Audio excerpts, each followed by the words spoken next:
तर मुंबईसह राज्यभरात सध्या सर्वदूर पावसाचं थैमान पाहायला मिळतंय। खास करून मुंबईमध्ये विविध ठिकाणी सध्या जोरदार पाऊस हा अगदी सकाळपासून सुरू आहे। गेल्या 48 तासापासून पाऊस बरसत असून पुढील 2 दिवसांसाठी सुद्धा अलर्ट जारी करण्यात आलेला आहे। मुंबईतील सविस्तर माहिती आपल्याला जाणून घ्यायची आणि त्यासाठी विविध भागामध्ये आमचे प्रतिनिधी आहेत। अक्षय कुडकिलवार, अनुज आहे किंग सर्कल मधून, तर तिकडे जुई जाधव आहेत दादर टीटी या परिसरामधून। तर सुरुवातीला अक्षय कुडकिलवार यांच्याकडे जाऊयात। आयबीएस रोड परिसरामध्ये काय स्थिती आहे ती आपल्याला जाणून घ्यायची आहे। तर मुंबईमध्ये मुसळधार पाऊस सुरू आहे, एलबीएस मार्गावर पाणी झालेलं आहे आणि तिथे नेमकी काय स्थिती आहे हे सांगण्यासाठी अक्षय यांच्याकडे जाऊयात। अक्षय, गेल्या अनेक तासांपासून पाऊस सुरू आहे, सध्याची नेमकी काय स्थिती? आपल्याला या सगळ्या संदर्भात ऋतुजा हे दाखवायचं आहे की मुंबईकरांची सगळ्याच बाजूनी कोंडी होतानाचं चित्र आपल्याला बघायला मिळतंय। पश्चिम द्रुतगती महामार्ग, पूर्व द्रुतगती महामार्गावर पावसाचं पाणी मोठ्या प्रमाणात साचायला सुरुवात झाली, तर दुसरीकडे ह्याला पर्यायी असणारे जे मार्ग आहेत, एलबीएस मार्ग असेल, त्यासोबतच एसवी रोड असेल, असे जी मार्ग आहेत त्या ठिकाणी देखील पाणी भरण्यास सुरुवात झालेली आहे। सध्या मी ज्या ठिकाणी उभा आहे हा एलबीएस रोडची बाजू आहे, जी कुर्ल्याकडनं घाटकोपरच्या दिशेने जातीये। काहीसं पाणी या ठिकाणचं ओसरलं, मात्र पावसाचा जोर काही वेळापूर्वी ज्यावेळी कायम होता त्यावेळी या दोन्ही बाजूला मोठ्या प्रमाणात पावसाचं पाणी साचलं होतं आणि वाहनांना अत्यंत धीम्या गतीने या ठिकाणी मार्ग काढावा लागत होता। सध्या देखील या ठिकाणची परिस्थिती आपण बघितली तर मोठ्या प्रमाणात रस्त्यावर पाणी साचलं असल्याचं चित्र बघायला मिळतं। हे फक्त आपण या ठिकाणी थांबलोय घाटकोपर परिसरामध्ये, मात्र याच ठिकाणची परिस्थिती नाही तर कुर्ला परिसरापासून तर हे संपूर्ण कांजूरमार्ग परिसरापर्यंत एलबीएस रोडवर अशाच पद्धतीची परिस्थिती आपल्याला बघायला मिळते की ठिकठिकाणी पाणी साचतंय। ज्यावेळी पावसाचा जोर वाढतोय त्यावेळी पूर्ण रस्त्यावरती पाणी येतं, रस्ता जाम होतो आणि त्यामुळं लोकांना आपल्या घरी जाण्यासाठी किंवा इच्छितस्थळी जाण्यासाठी मोठी कसरत करावी लागते। या पाण्यातनं गाड्या मार्ग काढताना गाड्यांचा मार्ग काढण्यासाठी देखील मोठी कसरत करावी लागते। अशाच प्रकारची परिस्थिती राहिली तर, कारण हा जो उतार या ठिकाणी पुढे जातोय हा घाटकोपर स्थानकाकडे जातोय आणि घाटकोपर स्थानक परिसरामध्ये देखील जी माहिती मिळाली आहे यानुसार घाटकोपर, विक्रोळी, त्यासोबतच जे विद्याविहार स्थानक आहे हे पाण्याखाली गेले असल्याचं, ट्रॅकवरती पाणी आलं असल्याची माहिती मिळते। त्यामुळं या सगळ्यात आता नागरिकांनी शांतपणे घरात बसणं हाच एकमेव पर्याय आहे, अन्यथा नागरिकांना या पावसाने घातलेल्या थैमानाचा फटका बसणार आहे। गरज नसली तर नागरिकांनी घराबाहेर पडणं टाळलं पाहिजे। काही वेळापूर्वी भरतीची वेळ होती त्यावेळी तर देखील या ठिकाणची परिस्थिती अक्षरशः तलावाचं स्वरूप आलं होतं। आता देखील आपण बघतोय पावसाचा जोर वाढतोय आणि पावसाचा जोर वाढल्यानंतर पुन्हा एकदा या ठिकाणची परिस्थिती बिकट होऊ शकते। अगदी अक्षय, आणि त्यामुळे आपण सुद्धा आवाहन करतोय, गरज असेल तरच घराबाहेर पडा किंवा घरात राहणं आता सध्या सुरक्षित आहे। आणि यानंतर किंग सर्कल परिसरामध्ये जाऊया। त्या ठिकाणी मुसळधार पावसामुळे पाणी साचलेलं आहे। घाटकोपर ते दादरकडे जाणाऱ्या मार्गावर सुद्धा वाहतूक आता काहीशी मंदावलेली आहे। या सगळ्या संदर्भात माहिती देण्यासाठी अनुज रायते आपल्या सोबत आहेत। अनुज, दरवर्षीप्रमाणे यंदा सुद्धा किंग सर्कल परिसरामध्ये मुसळधार पावसामुळे पाणी साचलेलं आहे। याचा परिणाम आता रस्ते आणि रेल्वे वाहतुकीवर नेमका कसा झालेला आहे, काय बदल करण्यात आले?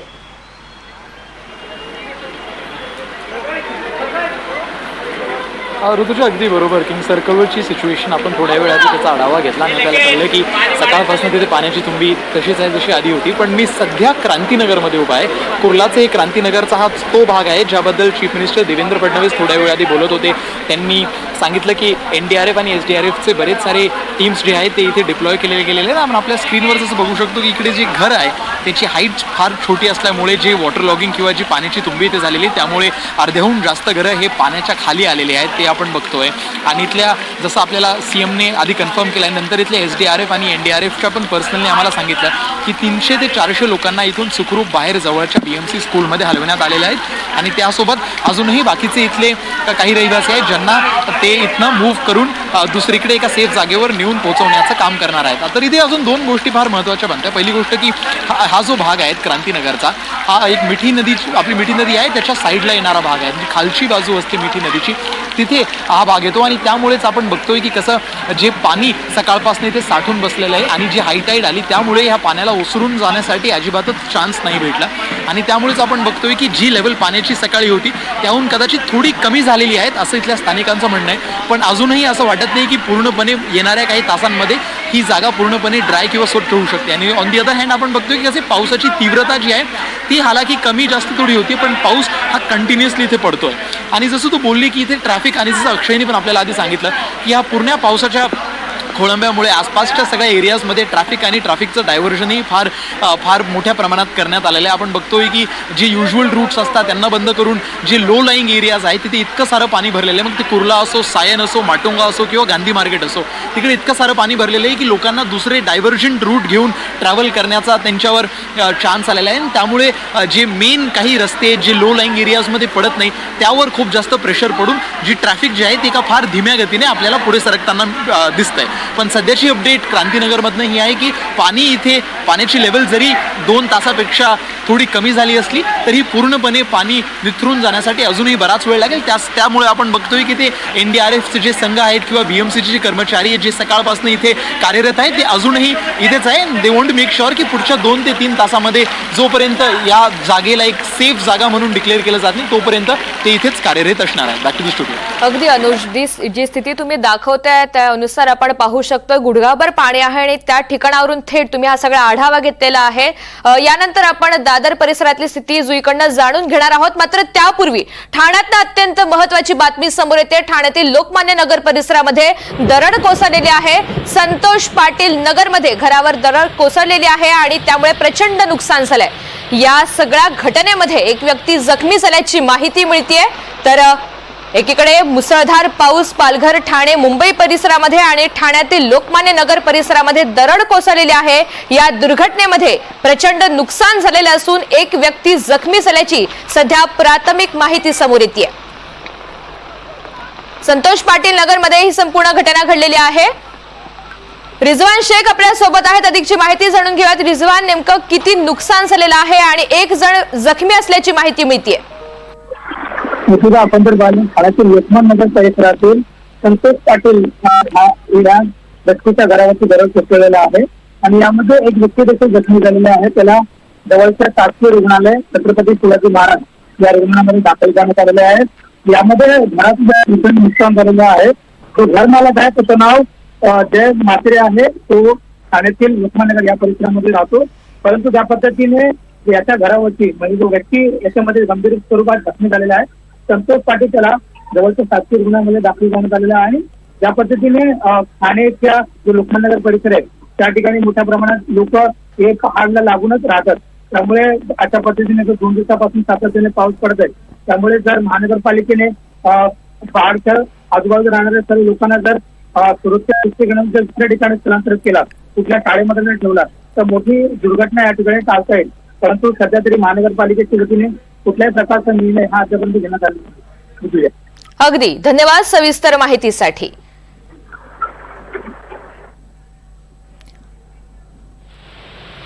आणि यानंतर दादर परिसरामध्ये जाऊया. दादर परिसरात सुद्धा अगदी सकाळी झालेल्या पावसामुळे 2 ते 3 फुटांपर्यंत पाणी साचलेलं होतं.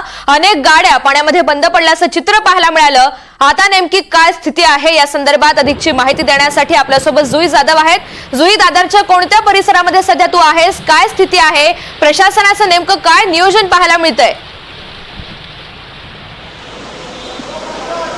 ऋतुजा, दादरच्या दादर TT सर्कल परिसरामध्ये आहे आणि इथे सकाळपासूनच पाणी साचलं होतं. आता जवळपास 8 तास होऊन गेले आहेत. 8 तास होऊन गेले असले तरी पूर्णपणे पाण्याचा निचरा अद्यापही झालेला नाही. मात्र काही प्रमाणामध्ये पाणी इथे ओसरलेलं पाहायला मिळतंय. पावसाचं जर आपण पाहिलं तर मग पाऊस येऊन जाऊन आहे. पाऊस पूर्णपणे थांबलेला नाही. मात्र कुठे कधी कधी काही क्षणासाठी पावसाचा जोर कमी होतोय तर काही क्षणासाठी पावसाचा जोर वाढतोय.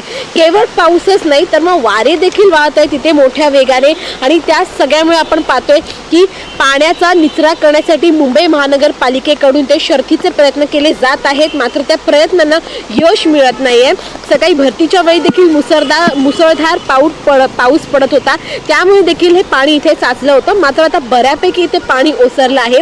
8 तास ओलांडून गेले असते तरी देखील पूर्णपणे पाण्याचा निचरा झालेला नाही. अगदी कमरेपर्यंत इथे पाणी साचलं होतं.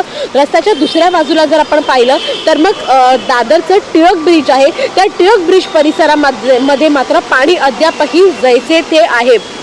खरं तर सकाळपासून या परिसरामध्ये पाणी साचलं आहे. हा एक सखल भाग आहे, मात्र इथे अजूनही पाणी ओसरलेलं नाही. मुंबई महानगरपालिकेचे कर्मचारी पूर्णपणे शर्थीचे प्रयत्न करतायत. त्यासोबतच मुंबई पोलीस देखील इथे प्रयत्न करतायत की ज्या गाड्या जिथे पाणी भरले तिथे जायचं नाही ते त्यांना इथे गाईड करतायत. तर अनेक गाड्या या भागामध्ये बंद पडल्या आहेत कारण का गाड्यांच्या आतमध्ये पाणी गेलं आहे आणि त्यामुळे ट्रॅफिक जामचं देखील दृश्य इथे आपल्याला पाहायला मिळत आहे. मात्र आता जवळपास 48 तास झाले आहेत. हा पाऊस अजूनही कायम आहे. पुढचे काही तास देखील हा पाऊस असाच कायम राहणार असल्याचा अंदाज हवामान विभागाने दर्शवला आहे. त्यामुळे मुसळधार पाऊस आणि सोबत वाहणारे वेगाने वाहणारे वारे या सगळ्याचा सामना मुंबईकरांना करावा लागतोय आणि पुढचे काही तास देखील यांना या सगळ्याचा सामना करावा लागणार आहे कारण का पुढचे काही तास हा पाऊस असाच सुरू राहणार असल्याचा अंदाज देखील दर्शवला आहे. ऋतुजा, अगदी, आणि त्यामुळे आपण सुद्धा आवाहन करतोय की घरीच राहा, सुरक्षित ठिकाणी राहा. आणि मुंबईतल्या महत्त्वाच्या भागांमध्ये नेमकी काय स्थिती होती हे अक्षय, अनुज आणि जुई यांनी आपल्याला सांगितलेलं आहे. या सविस्तर आढाव्यासाठी तिघांचे धन्यवाद. यानंतर कल्याणमध्ये जाऊयात. कल्याणमध्ये घराची भिंत कोसळलेली आहे. कल्याण ठाणकर पाडा या परिसरामध्ये एका घराची भिंत कोसळली. कल्याण महापालिका आयुक्त घटनास्थळी पाहणीसाठी दाखल झालेले आहेत. नेमकं काय घडलेलं आहे, सध्याची काय स्थिती आहे, किती नुकसान झालंय याचा आढावा घेण्यासाठी आयुक्त घटनास्थळी पोहोचलेले आहेत. इतर अधिकारी सुद्धा पाहायला मिळत आहेत. मोठ्या प्रमाणात नुकसान झालेलं आहे. नेमकी किती जीवितहानी झाली आहे याची प्राथमिक माहिती आपल्यापर्यंत पोहोचलेली नाही. मात्र ठाणकर पाडा परिसरात एका घराची भिंत कोसळली आहे.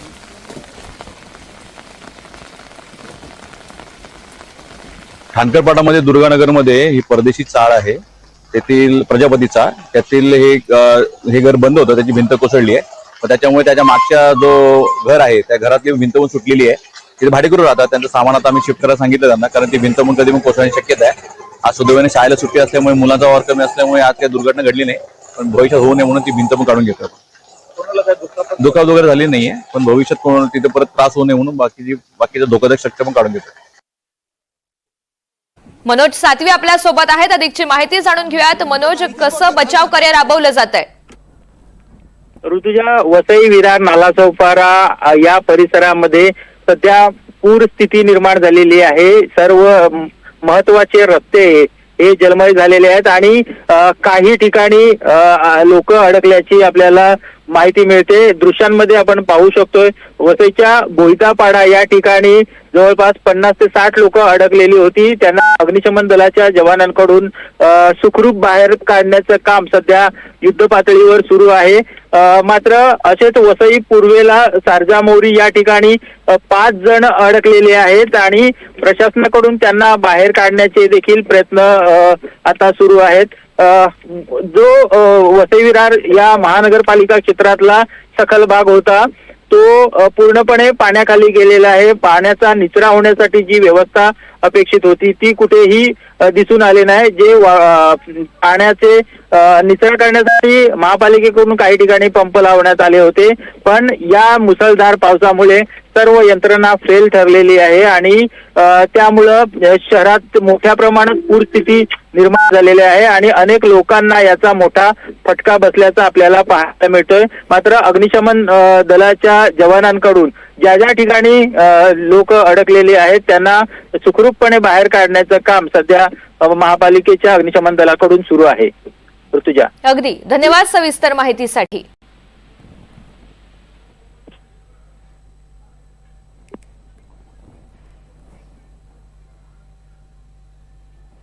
खोपोलीच्या जनिथ धबधब्यावर पर्यटक अडकल्याची माहिती मिळते. अडकलेल्या पर्यटकांचं सुरक्षितरित्या रेस्क्यू करण्यात आलेलं आहे. तामिळनाडूमधून पर्यटनासाठी आलेल्या 4घांचं रेस्क्यू करण्यात आलं. एकूण 15 पर्यटक अडकल्याची माहिती समोर येत होती. तर खोपोलीच्या जनिथ या धबधब्यावर अनेक पर्यटक येत असतात. मात्र तामिळनाडूमधून काही जण आलेले होते आणि ते त्या ठिकाणी फसले. त्यांचं रेस्क्यू करण्यात आलेलं आहे. तर अडकलेल्या पर्यटकांचं सुरक्षितरित्या रेस्क्यू करण्यात आलेलं आहे. मेहबूब जमादार आपल्या सोबत आहेत. अधिकची माहिती त्यांच्याकडून जाणून घेऊयात. मेहबूब, कशा पद्धतीने हे रेस्क्यू करण्यात आलेलं आहे? किती पर्यटक होते? सध्या त्यांची कुठे रवानगी करण्यात आली आहे? ऋतुजा, खोपोलीला जे सह्याद्री म्हणजे खोपोली आणि खंडाळ्याच्या सह्याद्रीच्या ज्या रांगा आहेत खोपोली आणि खंडाळ्याच्या मधील त्यामध्ये पावसाळ्यातील जे धबधबे आता सुरू झाले त्यातील सगळ्यात प्रसिद्ध असलेला हा जो जेनिथ वॉटरफॉल आहे त्याच्या रील्स भरपूर जणांनी मागील कित्येक वर्षापासून व्हायरल केलेले आहेत. या रील्स पाहूनच तामिळनाडू येथून जे मुंबई फिरायला काही पर्यटक आले होते त्यांनी मुंबईतून टॅक्सी करून या जेनिथ धबधब्याला भेट दिली आज. परंतु मागील 2-3 दिवस ज्याप्रमाणे पाऊस चालू आहे तर या पावसाचा थ्रिल घेण्यासाठी ते या धबधब्याला आले आणि तिथल्या नदी नाल्या ओढ्यांचा काही अंदाज नव्हता व धबधब्यापासून धबधब्याच्या पाण्यापासून जो निघणारे 2 नाले मोठ्या प्रमाणात इथे या ठिकाणी आहेत. जंगल भागात सगळे हे नाले आहेत आणि या ठिकाणी हे नाले पार करताना जो प्रवाह होता पाण्याचा त्या प्रवाहामध्ये हे पर्यटक अडकले होते. काही पहिल्या 2 पर्यटक अडकल्याची माहिती खोपोली पोलिसांना मिळाली. लागलीच खोपोली पोलीस स्टेशनची टीम, API ठाकरे असो इतर टीम तसेच फायर ब्रिगेड खोपोली फायर ब्रिगेडची टीम व इथले एल फाउंडेशन गुरुनाथ साडीलकर यांची एल फाउंडेशनची टीम तात्काळ त्या ठिकाणी गेले. परंतु 2 पर्यटक अडकले नव्हते. एकूण 15 पर्यटक या ओढ्यामध्ये अडकले होते आणि पाणी भरपूर जोरात होतं. तर या ठिकाणी यांना सगळ्यांना खोपोली पोलीस हेल्थ फाउंडेशन व फायर ब्रिगेडच्या टीमने सुरक्षितरित्या आता रेस्क्यू करून त्यांना समज देऊन आता सोडून देण्यात आलेले आहे. अगदी त्यामुळे नसतंच धाडस हे जीवावर बेतू शकतं, त्यामुळे काळजी घेणं अत्यंत गरजेचं आहे. धन्यवाद सविस्तर माहितीसाठी. तर मिठी नदीने आज मुंबईकरांना तिचं रौद्ररूप दाखवलेलं आहे. अनेक वर्ष ज्या मिठी नदीच्या किनाऱ्यावर अतिक्रमण होत होतं तिथे मिठी नदीनं चांगलाच दणका दिलाय. आज मुंबईमध्ये झालेल्या पावसामुळे मिठी नदी आपल्या प्रवाहाच्या बाहेर आली होती. तर फिल्टरपाडा परिसरामध्ये मिठी नदीच्या प्रवाहात एक तरुण वाहून जात होता. त्याला वाचवण्यात प्रशासनाला यश आलेलं आहे. खबरदारीचा उपाय म्हणून क्रांतीनगरमधील प्रवाशांसह एनडीआरएफच्या टीमकडून बचावकार्य राबवण्यात आलं. ज्या नागरिकांना मिठी नदीच्या पाण्यामुळे धोका होता त्यांना आता सुरक्षित स्थळी हलवण्यात आलेलं आहे. सध्या मिठी नदीची पातळी काहीशी स्थिरावतीये, मात्र मुंबईमध्ये पुन्हा मुसळधार पावसाला सुरुवात झाली आहे. तर CST रोड क्रांतीनगर परिसरामध्ये ज्या पद्धतीनं बचावकार्य राबवण्यात आलं त्याची दृश्य. मिठी नदी जी आहे ही धोका पातळीवर त्या ठिकाणी गेल्यामुळे सुरुवातीच्या काळामध्ये 400-500 लोकांना आपल्याला तिथनं इव्हॅक्युएट करावं लागलं. पण आता तिचंही पातळी हळूहळू कमी होते. पण पुन्हा पुढच्या काळामध्ये पावसाचे काही त्या ठिकाणी भाकितं किंवा पावसाच्या संदर्भातले फोरकास्ट हे काही देण्यात आलेले आहेत. त्यामुळे आपण या सगळ्या परिस्थितीवर नजर ठेवून आहोत.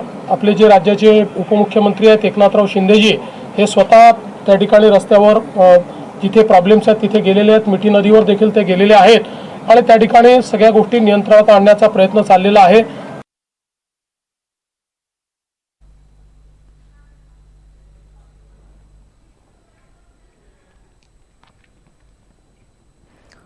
न्हावाशेवा पोलीस ठाण्याच्या इमारतीमध्ये पावसाचं पाणी शिरल्याची घटना घडलेली आहे आणि त्यामुळे पोलिसांना कामकाज करताना अनेक अडचणींचा सामना करावा लागतोय.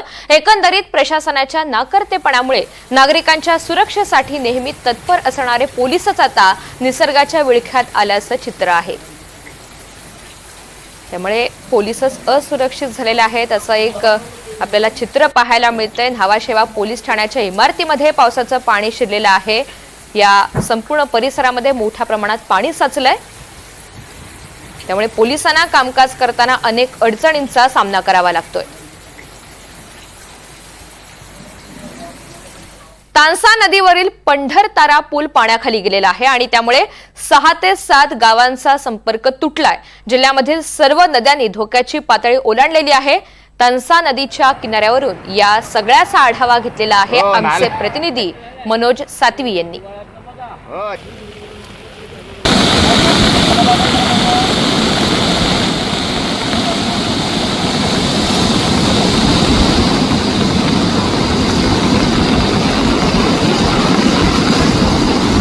तर तानसा नदीला आपण पाहतोय प्रचंड तिचा प्रवाह वाढलेला आहे आणि त्याचमुळे जिल्ह्यातील सर्व नद्यांनी धोक्याची पातळी ओलांडलेली आहे. परिणामी 6 ते 7 गावांचा संपर्क तुटलाय. तानसा नदीवरील पंढरतारा पूल अक्षरशः पाण्याखाली गेलाय.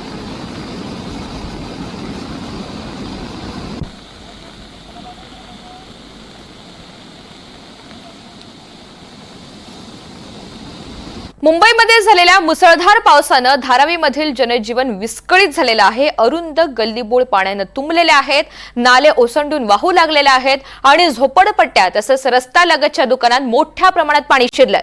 नागरिकांना कमरेपर्यंत पाण्यातून वाट काढण्याची वेळ आली आहे, तर लहान व्यवसाय हे ठप्प झालेत. आधीच कष्टाने जगणाऱ्या धारावीमधील गरीब कुटुंबांवर या पावसानं आणखी संकट ओढावलेलं आहे. परिसरामध्ये निकृष्ट पायाभूत सुविधा पुन्हा एकदा उघड झालेल्या आहेत.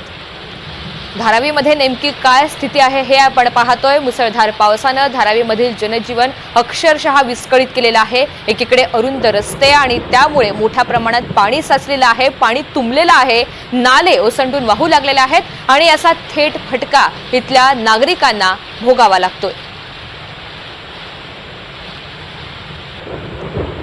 तर झोपडपट्ट्या तसेच रस्त्यालगतच्या दुकानांमध्ये सुद्धा पाणी शिरलेलं आहे. या संपूर्ण परिसरामध्ये दुकानांची मोठ्या प्रमाणात संख्या आहे आणि त्याचमुळे व्यावसायिकांना सुद्धा फटका सहन करावा लागतोय. नागरिकांना कमरेपर्यंत पाण्यातून वाट काढावी लागते, तर लहान व्यवसाय हे ठप्प झाल्याचं चित्र आहे. त्यामुळे या पाण्यातून जीव वाचवायचा तरी कसा आणि एकंदरीतच सुरक्षित ठिकाणी आम्ही जायचं तरी कसं, असा सवाल इथले धारावीमधील नागरिक सुद्धा विचारतायत. धारावीमधील प्रत्येक गलीमध्ये आपण पाहतोय मोठ्या प्रमाणात पाणी शिरलेलं आहे, कमरेपर्यंत पाणी शिरल्याचं हे चित्र आहे. मुंबईच्या विविध भागामध्ये मुसळधार पाऊस बरसत असतानाच धारावीला सुद्धा याचा प्रामुख्यानं मोठ्या प्रमाणात फटका बसलाय.